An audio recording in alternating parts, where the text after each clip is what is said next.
Vamos a preparar nuestro espíritu para escuchar al Señor a través de la palabra. Hicimos un pare, no un paro, un pare en el estudio que estábamos haciendo de la carta a Santiago y empezamos esta semana, este mes, unos temas más familiares. Y hoy precisamente, en acuerdo con el ministerio Crecer, que es el ministerio de escuela dominical de la iglesia, acordamos de que íbamos a dar una charla para los padres, una especie de escuela de padres. Eso no quiere decir que los que no son padres no vayan a recibir del Señor alguna palabra, claro que sí, pero en especial para los que estamos en esa tarea de criar, para los que piensan embarcarse también en la tarea, y bueno, los que ya terminaron, creo que tienen una tarea adicional y es apoyar y orar por los nietos, por los sobrinos y por todos los niños. Pensando aquí un poquito, los hijos realmente son una herencia de Dios, así lo dice el Salmo 127, versículo 3. Pero los hijos vienen a cambiarle la vida a uno. Siempre que llegan, la ternura de ver al recién nacido, y eso lo cambia, le cambia a uno hasta los horarios de dormida, ¿no? Pero a medida que crecen, también nos retan a nosotros a mirar cómo podemos acompañarlos a ellos en el crecimiento, y no solamente en el crecimiento, cómo los podemos llevar a los pies de Cristo. Y es ahí entonces que nosotros tenemos que apoyarnos en la palabra de Dios para poder salir avantes en este caso. Un conde, el conde de Rochester llamado John Wilmot, dijo esto: antes de casarme tenía 6 teorías sobre el modo de educar a los niños. Ahora tengo 6 hijos y ninguna teoría. Parece que uno hace planes de cómo quiere educar a los hijos y uno se imagina a unos hijos caminando sobre ruedas. Pero a veces no es tan fácil. Por eso yo he titulado la reflexión que voy a compartir con todos, la Gran Comisión. Ahora, cuando hablamos de la Gran Comisión, la gran mayoría se imagina de una vez Mateo 28, 19. Vayan por todo el mundo y prediquen el evangelio a toda criatura, ¿cierto? Es más, porque la Biblia Reina Valera tiene ese título, la Gran Comisión. Pero yo pienso que la Gran Comisión para los padres realmente es ganar a sus hijos para el Señor. Queremos ganar el mundo y eso está bien, pero creo que algo mayor es poder llevar nuestros hijos a los pies de Cristo. Vamos a leer hoy el libro de Deuteronomio, capítulo 6, y vamos a apoyarnos. Hoy vamos a hacer algo diferente a lo que estamos acostumbrados. Siempre tomamos un versículo o un pasaje de las Escrituras y de ahí sacamos la enseñanza y el tema, ¿no? Hoy vamos a hacer al contrario, tenemos un tema y vamos a tomar unos versículos para apoyarnos en ellos. No es lo recomendable, pero tratamos de conservar el espíritu y la intención de los textos bíblicos. No queremos utilizar un texto y promover una idea diferente a la que el texto menciona. Dice el versículo 5: amarás a Jehová tu Dios de todo tu corazón y de toda tu alma y con todas tus fuerzas. Y estas palabras que yo te mando hoy estarán sobre tu corazón y las repetirás a tus hijos y hablarás de ella estando en tu casa y andando por el camino y al acostarte y cuando te levantes. Y las atarás como una señal en tu mano y estarán como frontales entre tus ojos, y las escribirás en los postes de tu casa y en tus puertas. Cuando hablo entonces de la Gran Comisión, realmente lo voy a resumir hoy en 3 cosas. Y la primera, ya la mencioné, pero quiero ampliarla un poco, es que la gran tarea o la Gran Comisión de un papá realmente es que sus hijos conozcan a Dios. Uno puede proponerse, y está bien, y hay que hacerlo. Yo quiero que mis hijos sean profesionales. Quiero que mis hijos no pasen por las necesidades que yo pasé. Quiero que tengan dinero. Alguien me lo dijo así. Hace unos días me llegó un videíto de un papá que tiene un niño de 4 años y lo está entrenando para ser el campeón del fisiculturismo. Y ya tiene unos músculos bien marcados, unos pectorales. Un niño de 4 años. Y ya es un superhombre. Eso está bien, pero creo que hay algo mayor todavía, y es que nuestros hijos sean salvos. En la Biblia, Dios nos manda a nosotros a que hagamos esa tarea. Ahora, no quiere decir que nosotros tenemos la capacidad para que ellos sean cristianos o convertirlos, no. Eso es una decisión que ellos deben tomar, pero sí nosotros como padres tenemos una tarea. Quiero que me acompañen para leer algunos versículos. Y creo que Génesis capítulo 18, versículos 16 al 19, hay una conversación que Dios tiene con Abraham. Y ahí manifiesta el deseo que Dios tiene con nuestros hijos. Porque escuchen, los hijos son de Dios. Es una herencia que el Señor nos dio a nosotros. A veces nos adueñamos de ellos y nosotros decimos, no, es que son mis hijos y yo hago lo que quiero. No es verdad. Este texto se desarrolla cuando el Señor va a destruir a Sodoma y Gomorra, unos pueblos pecadores. Y mire lo que dice: y los varones se levantaron de allí y miraron hacia Sodoma, y Abraham iba con ellos acompañándolos. Y Jehová dijo: ¿encubriré yo a Abraham lo que voy a hacer? Habiendo de ser Abraham una nación grande y fuerte, y habiendo de ser benditas en él todas las naciones de la tierra.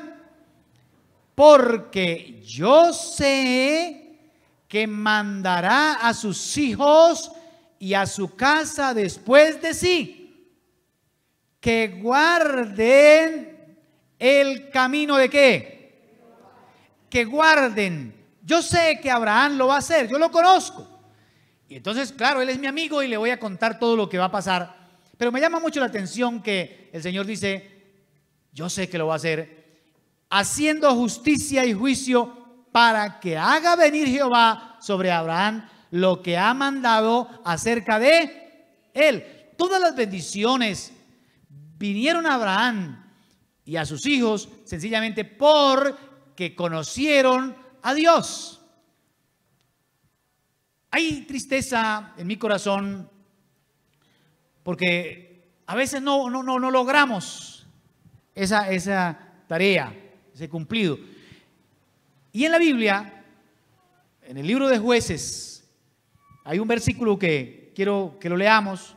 Jueces capítulo 2, versículo 10. El pueblo de Israel había sido sacado de Egipto, habían visto todos los milagros que el Señor hizo con los egipcios. Y aún en el camino, cómo Él hizo cosas extraordinarias. Pero dice el capítulo 2 de Jueces, versículo 10, y toda aquella generación también fue reunida. Si leen el versículo 9, habla de que Josué murió. Josué fue el que sucedió a Moisés. Y toda aquella generación también fue reunida a sus padres, habla de la muerte. Y se levantó después de ellos otra generación que, ¿qué pasó? No conocía a Jehová ni la obra que él había hecho por Israel. Se dedicaron a conquistar tierras, a vencer enemigos, a sembrar y a cosechar. Y se les olvidó que debían enseñar la palabra de Dios. Por eso ustedes conmigo leyeron ahí el texto de Deuteronomio. Estas palabras estarán sobre tu corazón y las enseñarás, las vas a repetir. Escuchen, las vas a repetir estando en la casa, en el camino, al acostarte, al levantarte, en el supermercado, en todo lugar. Usted debe hablar de Dios. Es decir, que no solamente coger la Biblia y decirle, vea, esto dice la Biblia, sino que en el diario vivir usted debe enseñarle que Dios es el que te cuida, Dios es el que te provee, Dios es el que te da fuerzas, que a Dios hay que agradecerle, que con Dios se puede caminar. Eso es. Cuando reciba usted el salario, debe aprender a honrar a Dios y decirles: esto que tenemos aquí, esta comida, no es porque yo sea fuerte, sino porque Dios me ha bendecido. En eso es que tenemos que enseñar a los hijos el camino. A veces creemos que solamente hablando de la Biblia y haciendo el culto familiar, pero es que en el día no hemos preparado, no hemos hablado de Dios, y es más, ellos han visto más bien un comportamiento no adecuado, no conforme a las Escrituras. Por eso a veces no somos efectivos. Hay una historia muy triste que está en el libro anterior a Jueces de Samuel, y es como un hombre escogido por Dios para ser sacerdote, ministro del Señor. Sus hijos no conocieron a Dios. Primer libro de Samuel, capítulo 2, el versículo 12. Los hijos de Elí eran hombres impíos y no tenían conocimiento de Jehová. Amados hermanos, lo más grande que le puede suceder a un hijo es que conozca a Dios. Fui a la universidad y allí hablaban mucho de cuál era el trabajo de los padres. Y siempre nos decían: el trabajo de un padre es acompañar al hijo para la emancipación, es decir, para la libertad, para cuando él ya sea mayor de edad, sea capaz de defenderse en la vida. Esa es la tarea de los padres. Yo les dije en alguna ocasión: yo tengo otra apreciación. Creo que la tarea más grande de nosotros no es prepararlos para que vivan en la tierra, sino prepararlos para que vivan en el cielo. Hay que hablarles de Dios y lógicamente que lo conozcan, tengan una relación personal, porque la vida misma depende de esa relación que uno tenga con Dios. Le va a ir bien o le va a ir mal. Usted puede estudiar, puede hacer lo que sea, pero si Dios no abre puertas, si Dios no envía la bendición, pues no sacamos nada. Yo conozco mucha gente que ha estudiado, se ha preparado, pero Dios no le ha abierto las puertas. Así que, amados, creo que la primera tarea dentro de la gran comisión que tenemos los padres es que en todo y por todo nuestros hijos sepan de la existencia y de la bendición de Dios para nosotros. Enviando a su hijo, nos amó y quiere que tengamos una relación personal con él. Entonces, no solamente el culto familiar, no solamente, hay que hacerlo. No solamente coja la Biblia, sino que en el diario vivir aproveche y dé lecciones de vida, lecciones de obediencia. Así que creo que es lo primero. Número 2, creo que hay una segunda tarea para nosotros los padres, y es disciplinar y amar. Esto segundo es para lograr lo primero. La tarea principal es llevarlos a Cristo, pero no lo vamos a poder hacer si no cumplimos con esto que el Señor mandó, y es que hay que disciplinar y amar. 2, para muchos son extremos, opuestos, pero yo diría que son complemento y que es la misma idea. Amar es disciplinar y disciplinar es amar. Y vamos a ver algunos versículos. Proverbios capítulo 3, versículo 12. Porque Jehová al que ama, ¿qué pasa? ¿Qué pasa? Lo castiga. Como el padre al hijo, ¿a quién quiere? Escuchen. No crea que uno disciplina a los hijos porque no los quiere. Un padre habla con otro, le dice: vea, es que yo fallo en esto del amor porque los disciplino mucho. No, la disciplina también es amor. Proverbios 13, 24, que sería un pasaje casi paralelo a este, maneja como la misma idea, dice: el que detiene el castigo a su hijo aborrece, mas el que lo ama desde temprano lo corrige. No está diciendo que se levante a la 1 de la mañana a golpearlo, sino que desde temprana edad desde niño, desde bebé, lo corrige. Esa es la gran comisión, amados hermanos. Nosotros fuimos comisionados por Dios para hacer dos cosas ahí: amarlos y disciplinarlos. No podemos separarlos, escuchen, no podemos separarlos.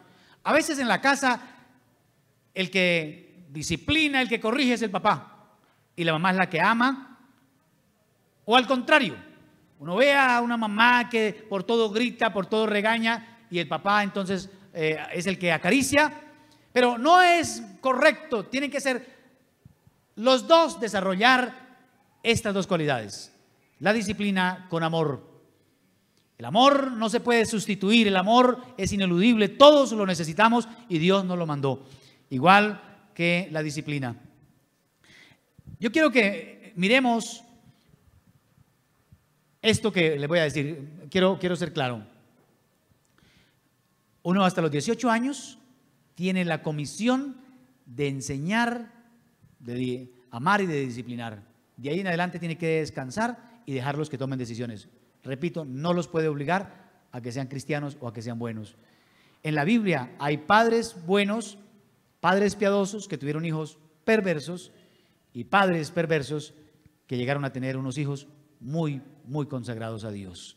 Por eso creo que lo que nosotros tenemos que hacer es cumplir nuestra tarea y dejarle el resto al Señor.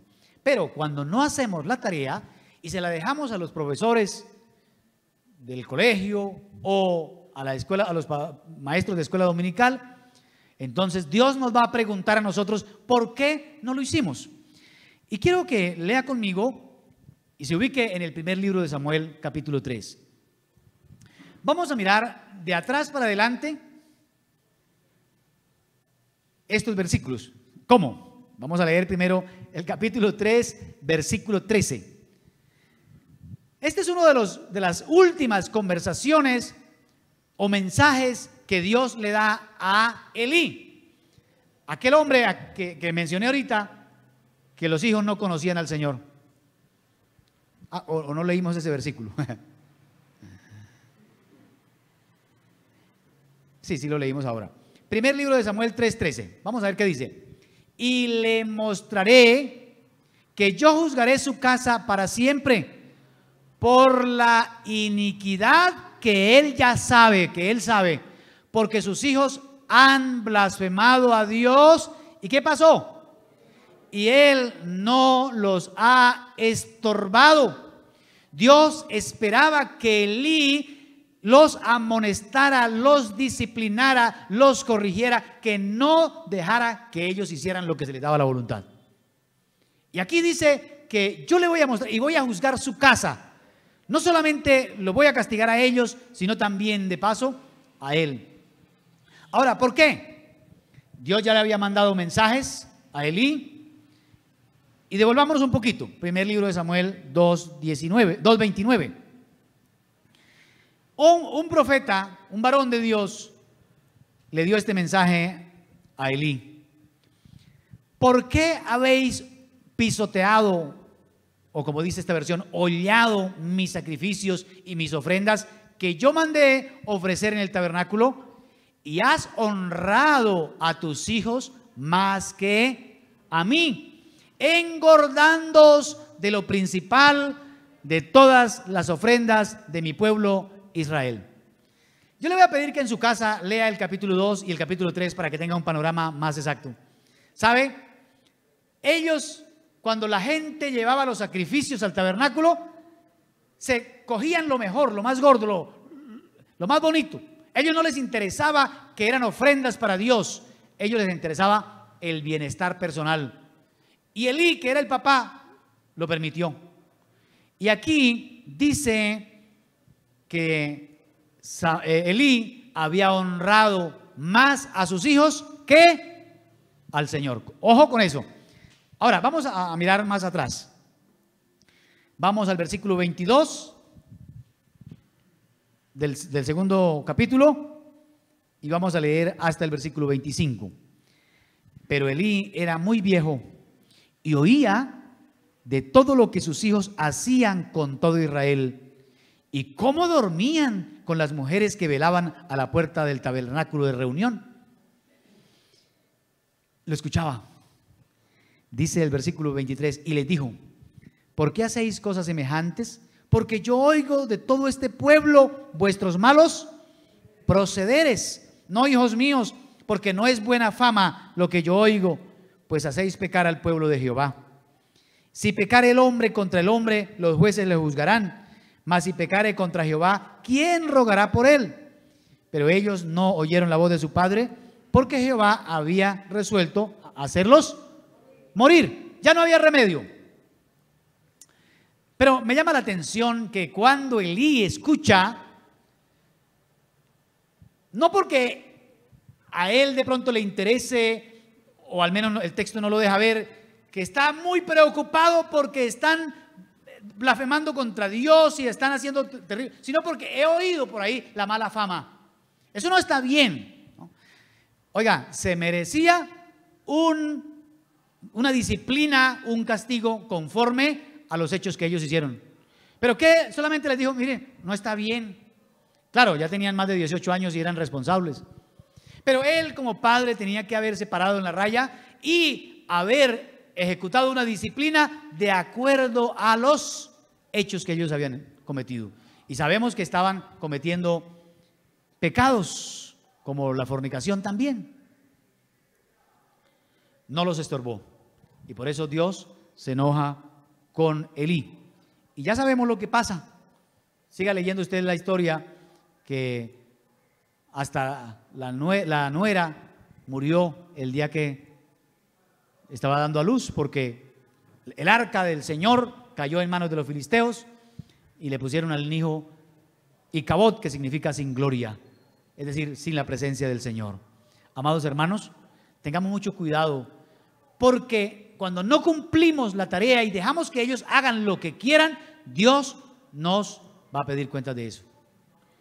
Por eso, la gran tarea: primero, llevarlos a los pies de Cristo, hablarles de Dios, que ellos conozcan, llénelos de información. Por eso dice: hablarás de ella estando en tu casa al acostarte, escriba la Biblia en los postes, en las puertas, pero ellos deben tener la información. Número 2, tiene que amarlos y disciplinarlos. Hay que amarlos, hay que decirse lo que ellos sientan que uno los quiere, pero también hay que disciplinarlos. Hay 4 estilos parentales y nosotros a veces nos podemos inclinar por uno, pero yo le quiero que solamente como que tengamos la información. Hay una imagen que hice para ilustrar los 4. Primero es el padre amoroso, solamente amor, y hay que hacerlo. Ahí está, el padre amoroso o la mamá amorosa, ¿no? Y está el otro, el hostil. Está el permisivo. Los 2 primeros, ya sabemos que tenemos que eliminar uno completamente. Pero en los 2 de abajo está el permisivo y el restrictivo. El permisivo es el que lo que quieran hacer. Y a veces hasta con la excusa de que no, para que aprendan, no, para que puedan desarrollar su libre personalidad, pueden hacer lo que quieran, todo les dejan. ¿Quiere comer esto? Hágale. Le digo: tranquilo, no hay problema, hágale. Y no hay ningún límite, no hay restricción. Se van a quedar creyendo que son los dueños del mundo. No van a tener los padres para toda la vida y se van a estrellar contra el mundo. Algunos caen en la delincuencia precisamente porque no saben hacer nada. Y el segundo es el restrictivo. Escuchen: no toque, todo es malo, todo lo hacemos. Y allí se convierte en una cárcel los hijos. Entonces crecen con muchos temores, no tienen la capacidad para tomar decisiones. Lo que se recomienda es que el amor de arriba se mezcle con los 2 de abajo. Hay un equilibrio, y tiene que haber un equilibrio entre el permiso y la restricción. Tiene que haber las 2 cosas. No puede existir uno solo. Creo que Elí entró en eso de permitir todo. Posiblemente en aras del amor, ¿no? No quiero maltratarlos. Ojo con eso. Amados, creo que el versículo o el pasaje que se leyó al inicio del culto, 1 Corintios 13, que habla sobre el amor, es para nosotros. Hay que amar a nuestros hijos, es la clave. Es más, algunos dicen que si uno ama a los hijos, y puede ser que utilice una de las dos de abajo, puede ser que logre ayudar a los hijos, pero el amor no puede faltar. El amor y la autoridad deben estar unidos de tal manera que usted diga las cosas con mucho amor, pero con firmeza. Que se vea que usted está dando una orientación. Bien, entonces ya hemos mencionado dos tareas de esa gran comisión. Y la tercera, y creo que es la más importante para ayudar a las otras, es que debe empezar por mí. Yo debo ser un ejemplo. Por eso el texto que leímos al inicio dice: amarás a Jehová tu Dios de todo tu corazón y de toda tu alma y con todas tus fuerzas, y estas palabras que yo te mando hoy estarán sobre tu corazón. Primero, sobre el corazón suyo, para que pueda implantarlas en el corazón de los niños o de los hijos. Quiero rápidamente darles 3 orientaciones para poder ser un modelo. Un modelo que los hijos van a agradecer. En primera medida, tenemos que ser asequibles. Escuchen esto: asequibles, alcanzables, cercanos a los hijos. Tenemos que ser abiertos, escucharlos. ¿Cuál es su necesidad? A veces nosotros, no, yo soy padre y aquí se hace lo que yo digo, y creemos que siempre tenemos la razón. Es más, cuando nos equivocamos ni siquiera reconocemos, mucho menos ir a pedir perdón. Entonces lo que uno se convierte es en un dictador, alguien que no se puede hablar. Y eso es muy peligroso, porque los hijos van a necesitar a alguien para hablar. Ellos van a tener preguntas, van a llegar a la adolescencia cuando se necesita el acompañamiento. Entonces las niñas necesitan a la mamá, los niños necesitan al papá para que los ayude. De lo contrario, el mundo va a tener una información incorrecta y va a dañar la mente y posiblemente el camino de los muchachos. He oído a muchas personas, mujeres, decir: yo no sabía que era el periodo, la menstruación, no sabía. Una amiga, una tía, pero no mi mamá. No, con ella no se hablaba de esos asuntos. Igual el niño empieza a explorar, empieza a preguntar, y hay que acompañar. A veces es más prevención de uno que realmente la mala intención de ellos. A veces se califica de morboso, de grosero, ¿dónde aprendió eso? Pero no es la oportunidad para acompañar. Hay que ser asequible, hay que estar ahí al tanto. La niña le dice a la mamá: mamá, ¿qué es preservativo? Y ella se enoja: ¿y de dónde sacó eso? ¿Quién le dijo eso? Y realmente la grita y la asusta. Y alguien la escuchó y se acerca y dice: ¿por qué preguntas eso? Digo: no, porque es que en mi compota dice sin conservantes ni preservativos. A veces es más prevención nuestra, amados. Tenemos que ser asequibles. El mejor ejemplo es ese: que nosotros somos alcanzables, que somos iguales, que somos humanos, que cometemos errores y que tenemos que pedir perdón, que de paso estamos enseñando a pedir perdón. Tenemos que ser asequibles. Si salen con una pregunta, a veces el niño pregunta por todo, pregunta y pregunta. ¿Escucharon la historia, cierto, del niño que le decía: papá, ¿qué es esto? No sé. Papá, ¿qué es esto? No sé. Papá, ¿qué es esto? No sé. Y al rato la mamá le dice: niño, no le pregunte más a su papá. Y él dice: no, déjelo que pregunte para que se instruya.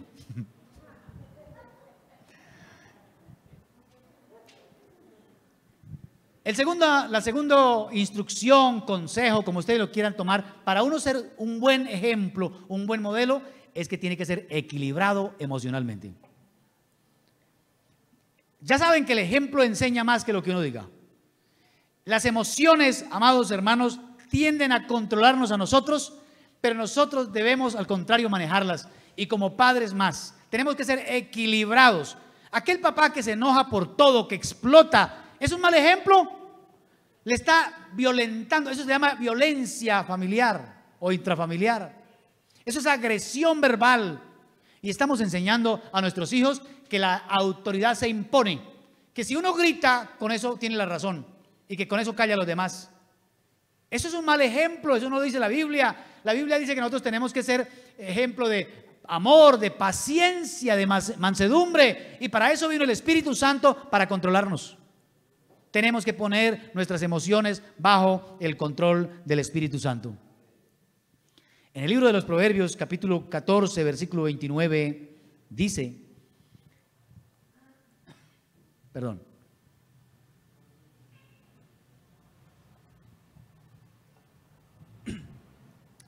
el que tarda en airarse es grande de entendimiento, mas el que es impaciente de espíritu es un monumento a la necedad, enaltece la necedad, la pone visible arriba.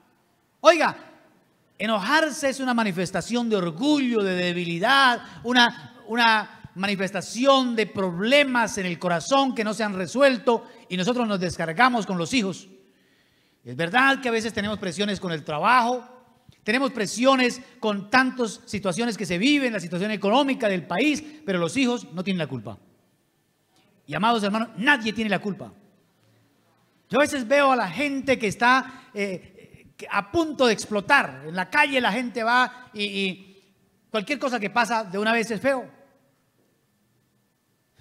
A estos días iba en la moto y yo iba detrás de un carro, guardé mi distancia, frené, y un muchacho venía en la moto y le pegó a la llanta delantera con la de atrás.